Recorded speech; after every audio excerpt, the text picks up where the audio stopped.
لله رب العالمين الصلاة والسلام على سيد الأنبياء والمرسلين محمد النبي الأمي وعلى آله وصحبه أجمعين. أما بعد،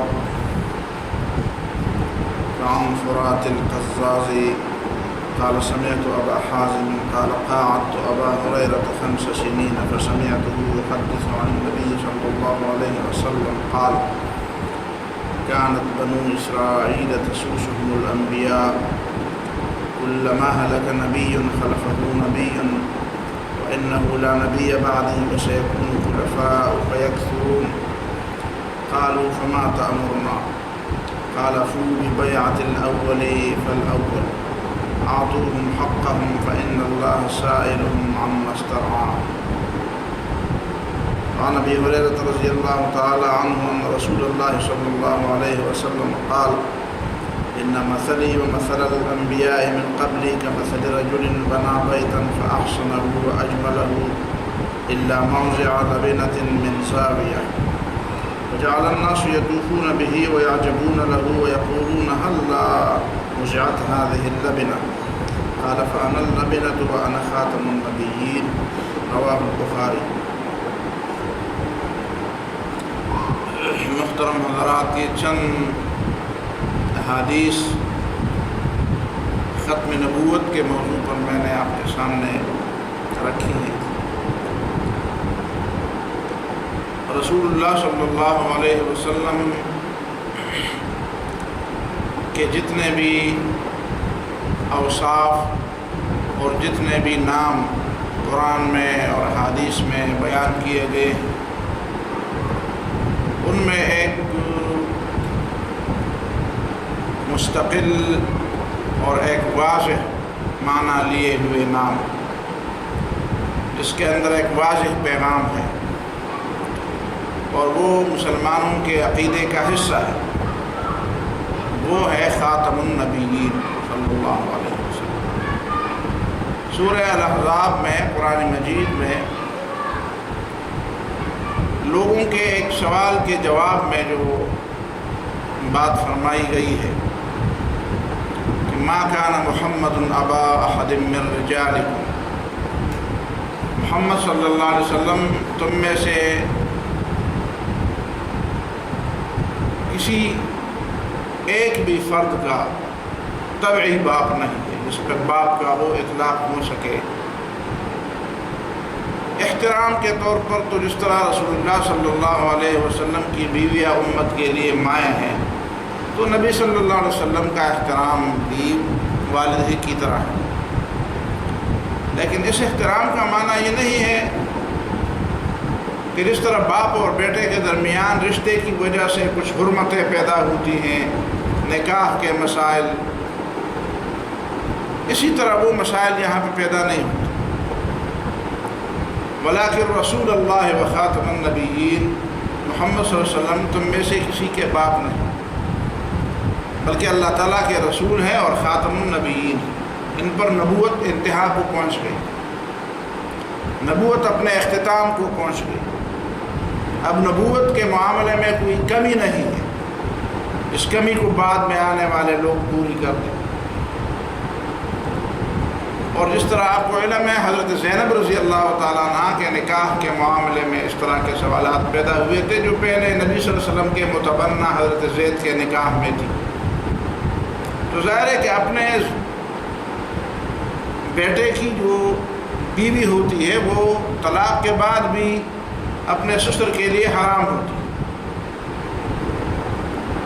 اور چونکہ زید نبی صلی اللہ علیہ وسلم نے اس کو اپنا متبنہ بنایا تھا تو لوگوں کے ذہن میں یہ سوال پیدا ہوا.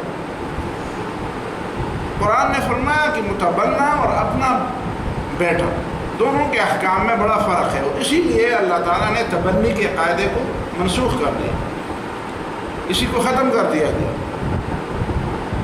کہ متبنہ بنانے سے شریعت کے احکام قدم قدم پر متصادم ہو رہے تھے. سطر کے مسائل، حجاب کے مسائل، نکاح کے مسائل، میراث کے مسائل، تو شریعت کے کئی مسائل اس چیز سے ٹکراتے تھے. اب اللہ رب العالمین نے نبی صلی اللہ علیہ وسلم کے ذریعے ہی اس رسم کو ختم کر ڈالا. اور نبی صلی اللہ علیہ وسلم کے لیے اس رسم کو ختم کرنا اس لیے ضروری تھا کہ نبی صلی اللہ علیہ وسلم اللہ تعالیٰ کے رسول ہیں، اور صرف نبی صلی اللہ علیہ وسلم اس دور کے رسول ہے، اس کے بعد کوئی رسول آنے والا نہیں ہے، ورنہ کسی آنے والے رسول کے لیے یہ معاملہ چھوڑ دیا جاتا. اس لیے کہ رسول اللہ صلی اللہ علیہ وسلم خاتم النبیین ہیں. اب دوسرا سوال جب پیدا ہوا کہ نبی صلی اللہ علیہ وسلم پر نبوت کیوں ختم کی گئی؟ نبوت تو ایک رحمت ہے، تو اس رحمت کو تو جاری رہنا چاہیے. اللہ نے فرمایا رحمت تو جب تھی تو اللہ تعالیٰ نے اللہ تعالیٰ انبیاء کو بھیجتا رہا، لیکن جب نبوت کا اختتام ہو گیا اور نبوت کے معاملے میں جتنے بھی لوگوں کے لیے احکام، عقائد، اخلاقیات اور معاملات کے مسائل تھے اور وہ لوگوں کو پہنچائے گئے، اور تا قیامت ان کی حفاظت کا بھی انتظام کیا گیا، تو اب نیا نبی آنے کی ضرورت نہیں. اب نئے نبی کے آنے کی ضرورت کیوں ہوتی ہے؟ اس لیے ہوتی ہے کہ پچھلے گزشتہ نبی کی انبیاء کی تعلیمات میں کوئی کمی ہوتی ہے، اور وہ کمی قصداً چھوڑی گئی ہوتی ہے ایک دوسرے نبی کے آنے والے نبی کے لیے، تاکہ وہ اس کمی کو پوری کر دیں. اس طرح تو نہیں تھا کہ نعوذ باللہ اللہ تعالیٰ سے کوئی کمی ہوگی، لیکن وہ کمی قصداً چھوڑی گئی تھی، بعد میں آنے والے لوگ اس کو پوری کر. یا اس وجہ سے کوئی نبی آتا تھا کہ بعد کے لوگوں نے گزشتہ انبیاء کی تعلیمات کو مکمل بھلا دیا تھا، اصل دین کو ہی مسخ کر دیا تھا، اصل دین کا تصور ہی واضح نہیں تھا. اب جب رسول اللہ صلی اللہ علیہ وسلم کی تشریف لانے کے بعد ایک تو مکارم الاخلاق کی تکمیل بھی ہو گئی. اب نبی صلی اللہ علیہ وسلم نے اس کے لیے مکارم الاخلاق اور محاسن الاخلاق کی تعبیر پسند فرمائی. بعثت لأتمم مکارم الاخلاق لأتمم حسن الاخلاق. اب نبی صلی اللہ علیہ وسلم کی جو تعلیمات ہے وہ مکارم اخلاق اور حسن اخلاق، اور ان حسن اخلاق اور مکارم اخلاق کی تکمیل ہو گئی ہے. تکمیل ہونے کے بعد اگر کوئی چیز کسی چیز کا اس میں اضافہ کیا جاتا ہے تو ظاہر ایک چیز مکمل ہو گئی اور آپ اس پہ اضافہ کر رہے ہیں، ایک چیز اس کے ساتھ نفی کر رہے ہیں، تو اس کے حسن کو آپ خراب کر رہے ہیں. یہ حسن میں اضافہ نہیں ہوگا، یہ حسن کو برباد کرنا. تو مکارم الاخلاق کی تکمیل ہو گئی. اور دوسری اس مکمل مکارم اخلاق کے تحفظ کی اللہ تعالیٰ نے خود ضمانت دی ہے. اللہ تعالیٰ نے خود ضمانت دی کہ میں اس کو تا قیامت محفوظ رکھوں گا. محفوظ رکھنے کے لیے کئی طریقے ہوتے ہیں، اللہ تعالیٰ وہی سارے طریقوں سے کام لے رہا ہے. لوگ اس کو یاد بھی کر رہے ہیں، پڑھ بھی رہے ہیں، لکھ بھی رہے ہیں، چھاپ بھی رہے ہیں، یاد بھی کر رہے ہیں، عمل بھی کر رہے ہیں، ایک دوسرے کو بتا بھی رہے ہیں، اور اس کا سلسلہ جاری. تو اب کسی نئے نبی آنے کی ضرورت. نبی کا معاملہ اور کسی دوسرے مصلح کا معاملہ میں زمین و آسمان کا فرق ہے. مصلحین آتے رہیں گے، مجددین آتے رہیں گے، مجتہدین آتے رہیں گے، داعین، اصلاح کرنے والے، تعلیم دینے والے، سمجھانے والے، دین کی تجدید کرنے والے، نئے نئے مسائل کے جوابات، نئے نئے مسائل جو ابھر رہے ہیں، پیدا ہو رہے ہیں، ان کے جوابات دینے والے، یہ لوگ پیدا ہوتے رہیں گے. اور ان لوگوں کا پیدا کرنا بھی اللہ تعالیٰ نے یہ اس کا بھی انتظام فرمایا ہوا ہے. غیبی انتظام کے تحت یہ کام ہو رہا ہے. آپ دیکھتے ہیں بڑے بڑے لوگوں نے اتنے کام کیے کہ اسباب کے تحت تو اس کی توجیہ مشکل ہو جاتی ہے. یعنی جتنے کام ہمارے مجددین، مجتہدین اور مصلحین نے کیا ہے، اگر ہم اس پہ حساب کتاب لگائیں تو وہ حساب کتاب میں نہیں آتے. وہ بات ہے، آدمی حیران ہو جاتا ہے کہ ایک شخص جو ہے، جو کئی ادارے جو کام نہیں کر سکتے، وہ کام اللہ تعالیٰ ایک شخص سے لے لیتا ہے. تو یہ غیبی نظام ہے. اللہ تعالیٰ اس دین کی حفاظت فرما رہا ہے. یہ اس دین کی حفاظت کا نظام طریقہ ہے. مجددین، مصلحین، امت یہ پیدا ہوتے رہے، لیکن پیغمبر کے پیدا ہونے کی ضرورت نہیں رہی. اب آپ کہیں گے کہ جب دین کی تجدید مقصود ہے، دین میں جو نئے پیش آمدہ مسائل ہیں ان کے جوابات دینا مقصود ہے، لوگوں کی رہنمائی وقتاً فوقتاً مقصود ہے، لوگوں کے لیے آئیڈیل لوگ ہونے چاہیے. غیر ہے کہ انسان تو انسان سے سبق لیتا ہے، انسان تو انسان سے سیکھتا ہے. صرف کتابوں سے آدمی نہیں سیکھ سکتا. جب کہ سامنے کوئی نمونہ نہ ہو، کوئی عملی چیز نہ ہو، کوئی عملی لوگ نہ ہو سامنے جن کا اتباع کیا جائے، جن کی بات مانی جائے، ایسے لوگ نہ ہوں تو انسان نہیں سیکھ سکتا، مشکل ہے لوگوں کے لیے۔ تو اللہ تعالیٰ نے اس کا بھی انتظام فرمایا۔ صراط الذین انعمت علیہم میں یہ نقطہ بتایا گیا تھا۔ منعم علیہم کون ہے؟ من النبیین والصدیقین والشہداء والصالحین، انبیاء کے سچے ماننے والے، سچے تابعدار، اس کے لیے اپنی زندگی قربان کر دینے والے، موت تک اسی معاملے میں اسی دین پر جمع رہنے والے، قائم رہنے والے، ثابت قدم اور مستقیم رہنے والے، استقامت دکھانے والے، یہ موجود ہوں گے۔ اس لیے کہ کورس تو لفظ ہی سکھاتے ہیں، آدمی آدمی بناتے ہیں، انسان انسان سے سیکھتا ہے، تو یہ سکھانے والے یہ بھی اللہ تعالیٰ کا غیبی نظام ہے۔ تو اب یہ سوال پیدا ہوگا کہ ایک پیغمبر اور اس میں تو مجتہد میں پھر کیا فرق؟ پھر پیغمبر آنا چاہیے۔ لیکن بہت بڑی بات وہ یہ ہے کہ پیغمبر کے آنے سے ایک نئی بحث، ایک نئی امت پیدا ہوتی ہے۔ پیغمبر کا آنا اور ایک امت کے اندر ایک مجدد یا مجتہد یا کسی عالم یا کسی داعی کا آنا، ان دونوں میں بڑا فرق ہے۔ کسی داعی کو، کسی مجتہد کو، کسی مجدد کو، کسی مصلح کو ماننا ایمان کا حصہ نہیں ہے کہ اس پر ایمان لایا جائے۔ وہ لوگوں کو اس بات کی دعوت نہیں دیتا کہ میرے اوپر ایمان لایا جائے، میں جو کچھ کہتا ہوں وہ ٹھیک ہے، باقی جو لوگ کہتے ہیں وہ غلط ہے۔ وہ اس طرح نہیں کہتا، تاکہ ایک نئی بحث چل جائے، ایک نئی امت پیدا ہو، کچھ لوگ اس کو مانیں اور کچھ لوگ اس کو نہ مانیں، جو مانے تو ایک امت بن جائے، جو نہ مانے تو دوسری امت بن جائے۔ پیغمبر کے آنے سے یہ مسئلہ پیدا ہوتا ہے۔ پیغمبر کے آنے سے سب سے جو بنیادی مسئلہ پیدا ہوتا ہے وہ یہ پیدا ہوتا ہے کہ پیغمبر کے ماننے والے ایک امت بن جاتے ہیں اور اس کو نہ ماننے والے پھر کافر قرار پاتے ہیں، پھر وہ الگ امت بن جاتے ہیں۔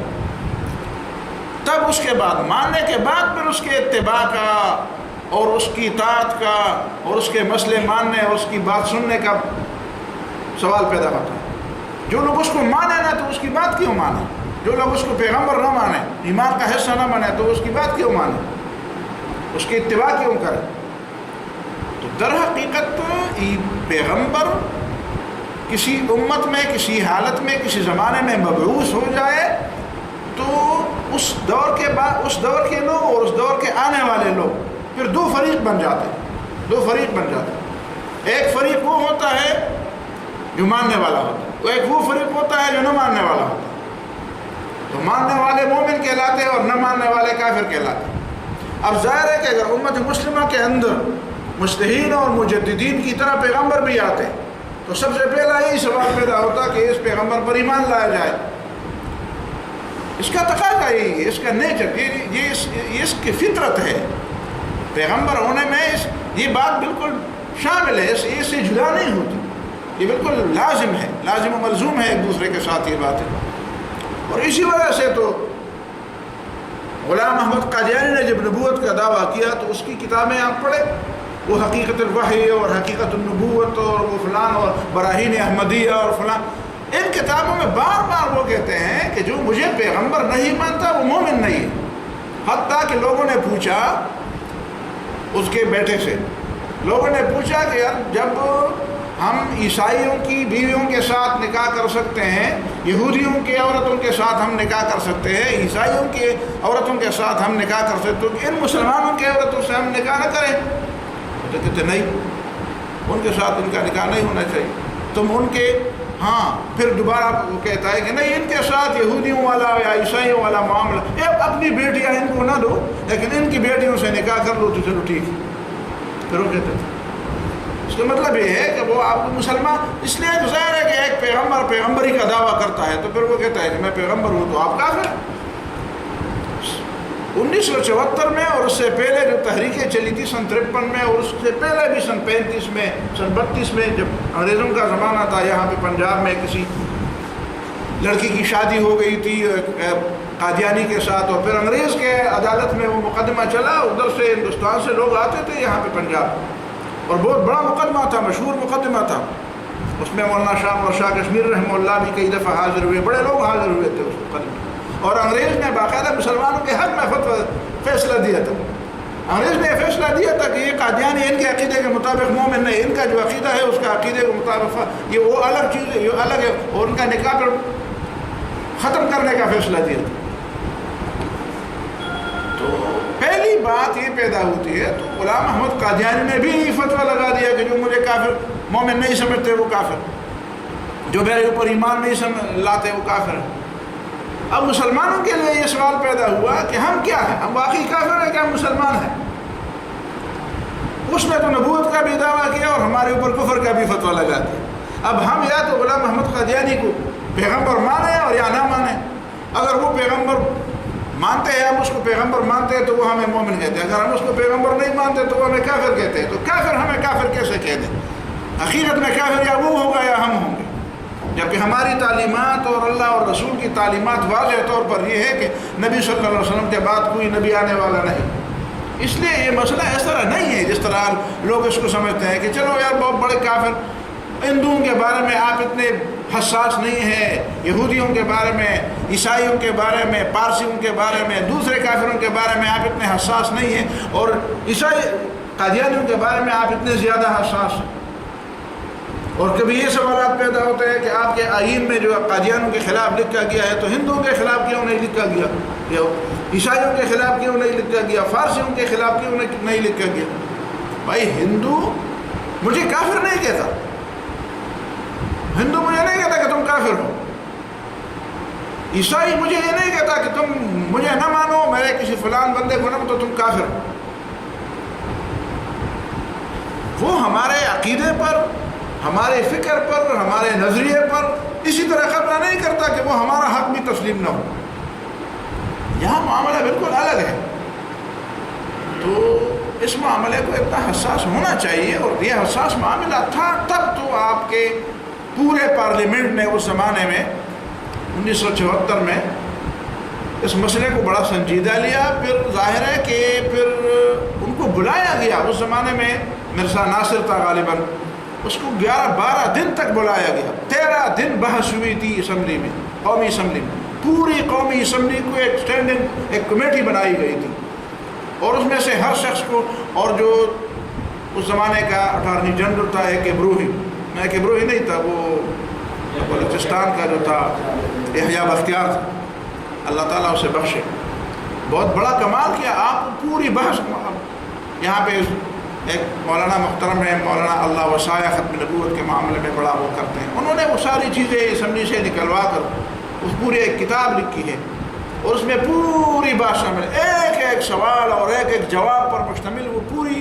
فائل بڑی کمپائل ہو گئی ہیں، ساری چیزیں مدون ہو گئی، اور جتنی بھی باتیں ان سے آپ آج بھی ان باتوں پر تو وہ بالکل غیر سنجیدہ نظر آتا ہے، وہ سمجھتا ہے کہ بس، اور عام حیران ہوں گے کہ یہ لوگ کیسے انداز سے، کس انداز سے کام، کتنا زبردست کام کیا اس اللہ کے بندے نے، ایک ابروہی مرحوم نے، اب پھر میرا ایک ابروہی آتا ہے، یحییٰ بختیار مرحوم نے اتنا کام کیا کہ آپ حیران ہو جائیں، ایسا لاجواب کیا اس کو، ایسا لاجواب کیا کہ اس کے تو اوسان خطا ہو گئے، وہ اپنے دفاع میں کچھ بھی نہ کر سکا، کچھ بھی نہ بول سکا، اور آخر جو لوگ اس معاملے کو اتنی سنجیدگی سے نہیں لیتے تھے انہوں نے بھی سنجیدگی سے لے لی، اور ایک رکن کی مخالفت کے بغیر، ایک رکن بھی ہو، ایک رکن کسی معاملے میں تو کوئی مخالفت کرتا ہے، کوئی اختلافی نوٹ تو لکھتا ہے، کوئی واک آؤٹ تو کرتا ہے، کوئی ناراضی کا اظہار تو کرتا ہے، لیکن وہیں پہ اکثریت چونکہ پیپل پارٹی کے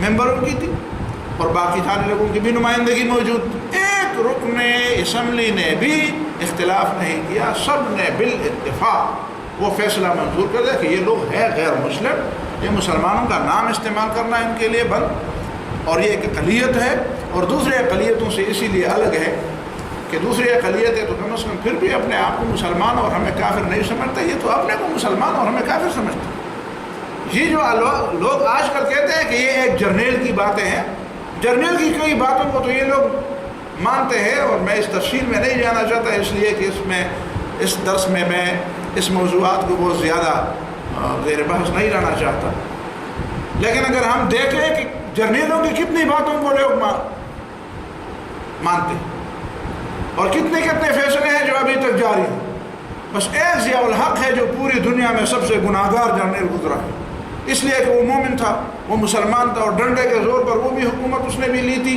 اور مشرف نے بھی لی تھی، اور ایوب خان نے بھی لی تھی. لیکن ایوب خان کو کوئی بھی گالی نہیں دیتا، مشرف کو کوئی بھی کچھ نہیں کہتا، حالانکہ اس نے پاکستان کا بیڑا غرق کر دیا. اور ساری گالیاں ضیاء الحق کے حصے میں، اس لیے کہ اس نے کچھ اسلام کے لیے کچھ تھوڑے بہت اقدامات کیے تھے. وہ مومن تھا، اسلام پہ عقیدہ رکھتا تھا، اور خاص کر قادیانوں کے معاملے میں تو بہرحال اس نے جو پھر اس میں سے زیادہ جو بات اس نے کی، غالباً سن 84 کی بات ہے یا اس سے پہلے کی، کہ اس نے جو ترمیم کی وہ یہ ہے کہ وہ اپنے لیے یہ نام استعمال نہیں کریں گے، علامات استعمال، ظاہر ہے کہ وہ مسجد کو بطور علامت استعمال کر کے ہماری مسجد، مسلمان حیران ہے بھائی مسجد ہے تو یہ کافر کیسے ہیں؟ تو اس طرح، ورنہ حقیقت میں جو بنیادی باتیں ہیں وہ تو ادھر سے 1974 7 ستمبر 1974 کو یہ فیصلہ سنایا گیا. اور حقیقت میں 7 ستمبر 1974 کا دن میں سمجھتا ہوں کہ 14 اگست یا 15 اگست 1947 کے بعد 7 ستمبر 1974 بہت بڑا دن ہے اسلام کے حوالے سے، اور بہت اہم دن ہے پوری دنیا کے حوالے سے، اسلام کے حوالے سے. اس میں بہت عظیم فیصلہ ہوا. ابھی جو فیصلہ ہوا اور پھر اس کو واپس لیا گیا، اس میں بھی آپ دیکھیں کہ حلف اٹھا کر نبی صلی اللہ علیہ وسلم کو خاتم النبیین ماننے کا اقرار کرنا، حلف اٹھا کر میں حلف یا قسم کھاتا ہوں کہ میں محمد صلی اللہ علیہ وسلم کو خاتم النبیین مانتا ہوں. ایک یہ الفاظ ہے کہ میں ڈکلیئر کرتا ہوں، میں اعلان کرتا ہوں کہ میں نبی صلی اللہ علیہ وسلم کے ختم نبوت پر قائم ہوں یا اس کا عقیدہ. ان دونوں کا زمین و آسمان کا فرق ہے. نہیں فرق معلوم تو جا کر کسی وکیل سے، کسی قانون دان سے پوچھو کہ اگر کوئی شخص اس بات کا اعلان کرے کہ میں حلف یا اعلان کرتا ہوں، حلف یا اقرار کرتا ہوں کہ یہ کتاب میری ہے، سمجھ میں آ گئی، یہ پیسہ میرا ہے، یہ فلان کام میرا، تو اس کے کیا عواقب اور نتائج ہوں گے. اور پھر اس کی مخالفت ہو جائے، ثابت ہو جائے کہ یہ کتاب تمہاری نہیں تھی، تو تمہارے اوپر اس کا اطلاق کیا جائے گا کہ آپ صادق اور امین نہیں رہ سکتے، آپ جھوٹے ثابت ہو گئے، آپ کو سچا نہیں کہا جا سکتا. آپ اعلان کریں کہ میں اعلان کرتا ہوں یہ پن میرا ہے، پھر آپ عدالت کہتی ہے کہ یہ پن تمہارا نہیں ہے، آپ کا اعلان جھوٹا ہوا، تو اس کے بدلے آپ کو یہ نہیں کہتے کہ آپ جھوٹے ہیں. کہتے یار اس طرح تو لوگ بہت سی چیزیں کرتے ہیں، بہت سی باتیں کرتے ہیں، بہت سے اعلانات کرتے ہیں. اعلانات کتنے ہوتے ہیں؟ اگر صرف اعلانات کی بات ہوتی جو سارے کے سارے جتنے بھی لوگ ممبرشپ کے لیے اسمبلی میں ممبر بننے کے لیے کھڑے ہوتے ہیں، جلسے میں کتنے اعلانات کرتے ہیں کن کن چیزوں کے بارے میں، تو ان سب لوگوں کے اوپر پھر وہی دفعہ 62 اور 63 کا اطلاق ہو جائے گا. میں سمجھتا ہوں کہ ان چیزوں کا پھر یہ ہے کہ حلف یا بیان اور اعلان، قرآن نے تو اور حدیث نے تو ہمیں یہ بتایا ہے، اسلام نے تو ہمیں یہ کلمہ سکھایا ہے کہ اس طرح کے بولو. اور جو لوگ مسلمان ہوتے تھے وہ یہ کہتے کہ اشہد ان لا الہ الا اللہ و اشہد ان محمد رسول اللہ. ہم نماز میں بھی یہی پڑھتے اشہد ان لا الہ الا اللہ و اشہد ان محمد عبدہ و رسول. میں اس بات کی گواہی دیتا ہوں کہ اللہ وحدہ لا شریک ہے، میں اس بات کی گواہی دیتا ہوں کہ محمد صلی اللہ علیہ وسلم اللہ تعالیٰ کے رسول، کہ میں اس بات کا اعلان کرتا ہوں. یہ کون سی بات ہے؟ ہمارے عقیدے کی بات میں شہادت کا لفظ ہے، کلمہ شہادت ہے. کلمہ شہادت پڑھ کے مسلمان ہو، کلمہ شہادت کے پڑھ کے وہ اسلام میں داخل ہوا. ہم تو یہ الفاظ بتاتے ہیں. اچھا ہوا کہ غلطی جس نے بھی کی تھی بہرحال اسے سزا ہونی چاہیے. میں تو یہ نہیں کہتا کہ چلو معاف کیا جائے، لیکن کون ہے جو اس کا اتنا غم کرے اور اس بات کو اتنا آگے تک لے جائے. ہمارے ملک میں تو جب یہ بل پاس ہوا تو ایک حضرت جو تھا وہ اس دن سرے سے سینٹ کے اجلاس میں ہی نہیں چلا، اس کے کوئی دوسرے اہم کام تھے. وہ تمہیں سینیٹر کس لیے بنایا گیا ہے کہ تم نہیں جاتے ہو وہاں پہ؟ تمہیں اتنا نہیں معلوم کہ وہاں پہ اہم فیصلے ہوں گے اور تجھ سے غیر حاضر ہے. اور دوسرا جو اسلام کے غم سے کھاتا بھی ہے اور اسلام کے نام پہ پلتا بڑھتا بھی ہے، باپ دادا بھی اسلام کے نام سے کھا رہا تھا اور بچے بھی اسلام کے نام سے کھا رہے ہیں، وہ خاموش. ہاں، وہ جس کو کہتے ہیں نا گونگا شیطان بن کے بیٹھا رہا، گونگا شیطان. اور میں سمجھتا ہوں کہ یہ ہمارے لوگوں کے چہرے ہیں جو ہمارے سامنے آتے رہتے ہیں. نہ ان کو خدا کا خوف ہے، نہ ان کو اسلام کا کوئی کوئی عزت کا خیال ہے، نہ ایمان کا عزت کا خیال ہے، نہ ان کے دلوں کے اندر خدا کا خوف ہے. یہ بس کھاتے ہیں اسلام کے نام سے. ان کا کام یہی ہے، اسلام کو کیش کرو اسلام کو. اور پھر جب بات ہوتا ہے، ایک کہتا ہے میری کامیابی ہے، دوسرے کہتے ہیں میں نے بھی فون کیا تھا. تو بہرحال وہ حساب کتاب تو اللہ تعالیٰ قیامت کے دن کرے گا، لیکن مسئلے کی سمجھ کی حد تک کم از کم بیدار ہونا چاہیے کہ کسی کے ایمان پر آپ اتنے دھوکے نہ کھائیں. لوگوں کی دامن کی صفائی پر قسمیں کھاتے ہیں. تو میں سمجھتا ہوں، میں اخلاص کے ساتھ آپ کے سامنے یہ بات رکھتا ہوں، کسی کے دامن کی صفائی کی قسمیں نہ کھائیں. دیکھے لوگوں کو، اگر دنیا میں رہنا ہے تو کچھ پہچان پیدا کر، لباس خضر میں یا سینکڑوں رہزن بھی رہتے ہیں، اور یہی شیخ حرم ہے جو چرا کر بیچ کھاتا ہے. گلی میں بوزر و تلقی اویس و چادر زہرا. یہ اسلام کا نام بیچتے ہیں اور بیچ کر کھا رہے ہیں اسلام کو. اسلام کے ساتھ ان کا کوئی دردمندانہ تعلق نہیں. ٹھیک ہے، ایک رسمی تعلق ہے، اور میں نہیں کہتا کہ مسلمان نہیں ہوں گے، لیکن ان کے اسلام کی حالت ابھی گزشتہ 3-4 دنوں کے اندر ہم نے دیکھ لی، اور جو لوگ آنکھیں رکھتے تھے سب نے دیکھ لیا. یہ حدیث ذرا پڑھ لیں، اور اس کی زیادہ تفصیلات میں اس وقت نہیں ہو سکتی، لیکن میں بہرحال پڑھ لیتا ہوں. کانت بنو اسرائیل تسوسہم الانبیاء. نبی صلی اللہ علیہ وسلم نے فرمایا کانت بنو اسرائیل تسوسہم الانبیاء. بنی اسرائیل کی قیادت، سیادت اور اصلاح انبیاء کیا کرتے تھے. انبیاء گزشتہ زمانے میں اللہ تعالیٰ نے امتوں کی اور قوموں کی اصلاح کے لیے انبیاء کو بھیجا. کلما ہلک نبی خلفہ نبی. جب بھی کوئی پیغمبر وفات پا جاتا تھا اس کے بعد دوسرا پیغمبر آ جاتا تھا. لیکن وَأَنَّهُ لَا نَبِيَّ بَعْدِي. جان لو کہ میرے بعد کوئی پیغمبر نہیں. وَسَيَكُونُ خُلَفَاء. میرے خلفاء ہوں گے. فَيَكْثُرُونَ. اور وہ زیادہ ہوں گے. تو سوال پیدا ہوا کہ زیادہ ہوں گے تو ہم کس کا اتباع کریں، کس کے ساتھ وفا کریں، کس کے ہاتھ پر بیعت کریں. قالوا فما تأمرنا. لوگوں نے کہا آپ ہمیں کیا حکم دیتے ہیں، کیا کریں جب زیادہ ہوں گے. قال فو ببیعۃ الاول فالاول. جس سے پہلی بیعت ہوئی ہو اس کے ساتھ وفا کرو، اور اس کے بعد جس کے ساتھ بیعت ہوئی ہو اس کے ساتھ پھر بعد میں وفا کرو. پہلے والی بیعت جس کے ساتھ ہو، جو پہلا خلیفہ ہوگا اس کو خلیفہ رکھو. ایک وقت میں 2 خلیفے ایک ہی جگہ پہ نہیں ہو سکتے، مختلف مقامات میں ہو سکتے ہیں، نہیں ہو سکتے. یہ ایک الگ علمی بحث ہے کہ دنیا کے مختلف علاقوں میں مختلف خلفاء ہو سکتے ہیں کہ نہیں ہو سکتے. لیکن ایک علاقے میں ایک ہی جگہ پہ 2 حکمران اور 2 خلیفے نہیں ہو سکتے. اور آتوہم حقہم. آپ ان کو ان کا حق دے دیں، ان کی اطاعت کریں، ان کی بات مانیں، سسٹم کو چلنے دیں، برباد نہ کرے اس کو. فإن اللہ سائلہم عما استرعاہم. اور وہ اگر آپ کا حق نہیں دیتے تو پھر اللہ تعالیٰ سے مانگو. فإن اللہ سائلہم عما استرعاہم. اللہ تعالیٰ ان سے پوچھے گا. لیکن یہ اس وقت تک ہے جب تک وہ اس حد تک بات نہ پہنچ چکی ہو جہاں پہ خروج کو جائز قرار دیا جاتا ہے. اور وہ ایک الگ لمبی بحث ہے کہ پھر کسی امام کے خلاف خروج کب جائز ہو سکتا ہے، اور خروج کے پھر کیا کیا صورتیں ہو سکتی ہیں، اور خروج کے کن صورتوں میں کیا کیا شرائط ہیں.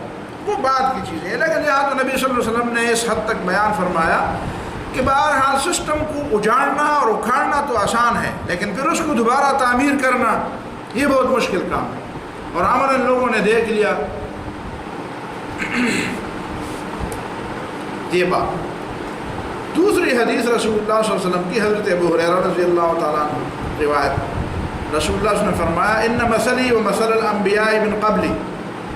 میری مثال اور میرے سے پہلے پیغمبروں کی مثال ایسی ہے کہ مثل رجل بنا بیتا. ایک ایسے شخص کی مثال ہے جس نے ایک گھر بنایا. فاحسنہ، بہت بہتر بنایا ہو. اجملہ، بڑا مزیدار اور خوبصورت بنایا. الا موضع لبنۃ من زاویۃ. لیکن گوشے میں کسی کونے میں ایک اینٹ کی جگہ خالی پڑی. وہاں پہ ایک اینٹ جو بھی اسے دیکھے گا تو کہا کہ یار اس میں ایک اینٹ رکھنی چاہیے. فجعل الناس یطوفون به، تو لوگ اس کے ارد گرد طواف کرتے ہیں، ظاہر ہے وہاں پہ آتے ہیں، دیکھتے ہیں، اس سے رہنمائی لیتے ہیں.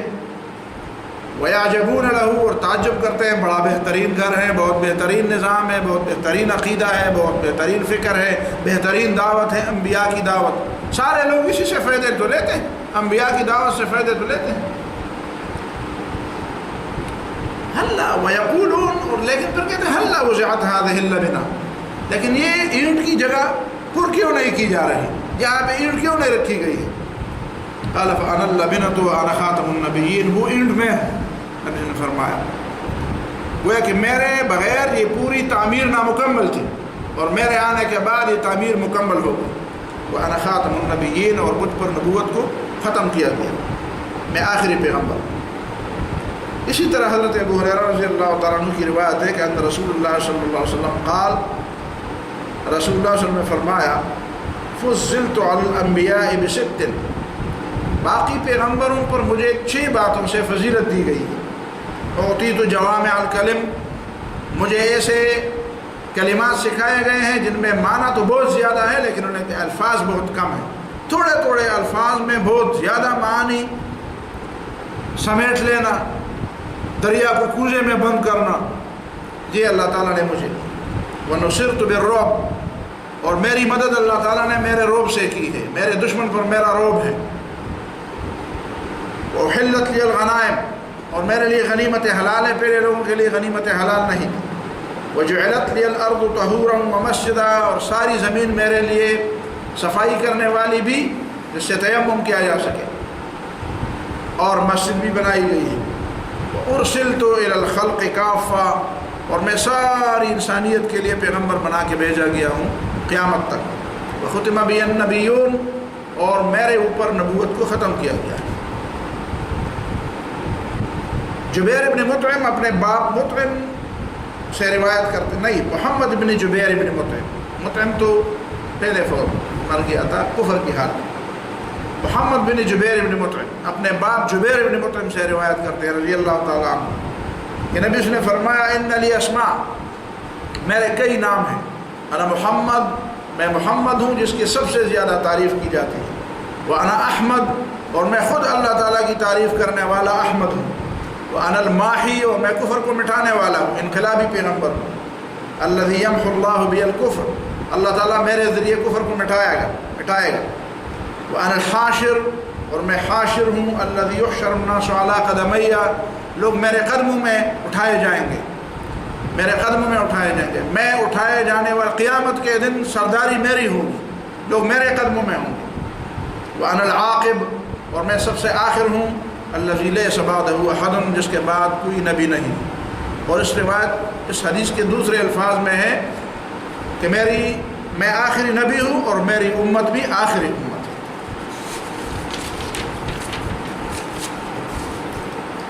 ثوبان رضی اللہ تعالیٰ عنہ کی روایت ہے، رسول اللہ صلی اللہ علیہ وسلم نے فرمایا ان اللہ غوالی الارض، اللہ تعالیٰ نے میرے لیے زمین کو سمیٹ لیا. فرأیت مشارقہا و مغاربہا، میں نے زمین کو مشرق مغرب تک دیکھ لیا، دکھایا اللہ تعالیٰ نے اسی طرح زمین کو اس طرح دکھا دیا.